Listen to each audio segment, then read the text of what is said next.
Pride and Prejudice by Jane Austen. Chapter 37. The two gentlemen left Rosings the next morning, and Mr. Collins, having been in waiting near the lodges to make them his parting obeisance, was able to bring home the pleasing intelligence of their appearing in very good health, and in as tolerable spirits as could be expected after the melancholy scene so lately gone through at Rosings. To Rosings he then hastened to console Lady Catherine and her daughter, and on his return brought back with great satisfaction a message from her ladyship, importing that she felt herself so dull as to make her very desirous of having them all to dine with her. Elizabeth could not see Lady Catherine without recollecting that had she chosen it, she might by this time have been presented to her as her future niece, nor could she think without a smile of what her ladyship's indignation would have been. What would she have said? How would she have behaved? Were questions with which she amused herself. Their first subject was the diminution of the Rosings party. "I assure you, I feel it exceedingly," said Lady Catherine. "I believe nobody feels the loss of friends so much as I do. But I am particularly attached to these young men, and know them to be so much attached to me.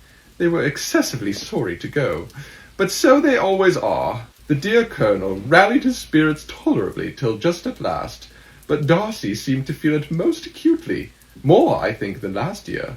His attachment to Rosings certainly increases." Mr. Collins had a compliment and an allusion to throw in here, which were kindly smiled on by the mother and daughter. Lady Catherine observed after dinner that Miss Bennet seemed out of spirits, and immediately accounting for it herself by supposing that she did not like to go home again so soon, she added, "But if that is the case, you must write to your mother to beg that you may stay a little longer.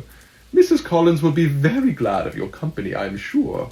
"I am much obliged to your ladyship for your kind invitation," replied Elizabeth, "but it is not in my power to accept it. I must be in town next Saturday." "Why, at that rate you will have been here only 6 weeks. I expected you to stay 2 months. I told Mrs. Collins so before you came. There can be no occasion for your going so soon. Mrs. Bennet could certainly spare you for another fortnight." "But my father cannot. He wrote last week to hurry my return." "Oh, your father, of course, may spare you, if your mother can. Daughters are never of so much consequence to a father. And if you will stay another month complete, it will be in my power to take one of you as far as London, for I am going there early in June for a week, and as Darcy does not object to the baroque box, there will be very good room for one of you. And indeed, if the weather should happen to be cool, I should not object to taking you both, as you are neither of you large." "You are all kindness, madam, but I believe we must abide by our original plan." Lady Catherine seemed resigned. "Mrs. Collins, you must send a servant with them. You know I will always speak my mind, and I cannot bear the idea of 2 young women travelling post by themselves. It is highly improper. You must contrive to send somebody. I have the greatest dislike in the world to that sort of thing. Young women should always be properly guarded and attended, according to their situation in life. When my niece Georgiana went to Ramsgate last summer, I made a point of her having 2 men servants go with her. Miss Darcy, the daughter of Mr. Darcy of Pemberley, and Lady Anne, could not have appeared with propriety in a different manner. I am excessively attentive to all those things. You must send John with the young ladies, Mrs. Collins. I am glad it occurred to me to mention it, for it would really be discreditable to you to let them go alone." "My uncle is to send a servant for us." "Oh, your uncle! He keeps a manservant, does he? I am very glad you have somebody who thinks of those things.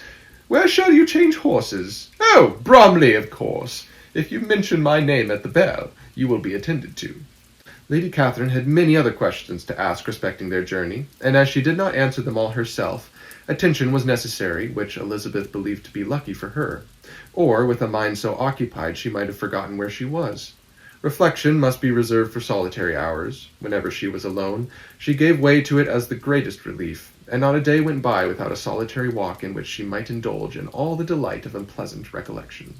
Mr. Darcy's letter she was in a fair way of soon knowing by heart. She studied every sentence, and her feelings towards its writer were at times widely different. When she remembered the style of his address, she was still full of indignation, but when she considered how unjustly she had condemned and upbraided him, her anger was turned against herself, and his disappointed feelings became the object of compassion. His attachment excited gratitude, his general character respect, but she could not approve him, nor could she for a moment repent her refusal, or feel the slightest inclination ever to see him again. In her own past behavior there was a constant source of vexation and regret, and in the unhappy defects of her family a subject of yet heavier chagrin. They were hopeless of remedy. Her father, contented with laughing at them, would never exert himself to restrain the wild giddiness of his youngest daughters, and her mother, with manners so far from right herself, was entirely insensible of the evil. Elizabeth had frequently united with Jane in an endeavour to check the imprudence of Catherine and Lydia, but while they were supported by their mother's indulgence, what chance could there be of improvement? Catherine, weak-spirited, irritable, and completely under Lydia's guidance, had been always affronted by their advice, and Lydia, self-willed and careless, would scarcely give them a hearing. They were ignorant, idle, and vain. While there was an officer in Meryton, they would flirt with him, and while Meryton was within a walk of Longbourn, they would be going there forever. Anxiety on Jane's behalf was another prevailing concern, and Mr. Darcy's explanation, by restoring Bingley to all her former good opinion, heightened the sense of what Jane had lost. His affection was proved to have been sincere, and his conduct cleared of all blame, unless any could attach to the implicitness of his confidence in his friend. How grievous, then, was the thought that, of a situation so desirable in every respect, so replete with advantage, so promising for happiness, Jane had been deprived by the folly and indecorum of her own family. When to these recollections was added the development of Wickham's character, it may be easily believed that the happy spirits which had seldom been depressed before were now so much affected as to make it almost impossible for her to appear tolerably cheerful. Their engagements at Rosings were as frequent during the last week of her stay as they had been at first.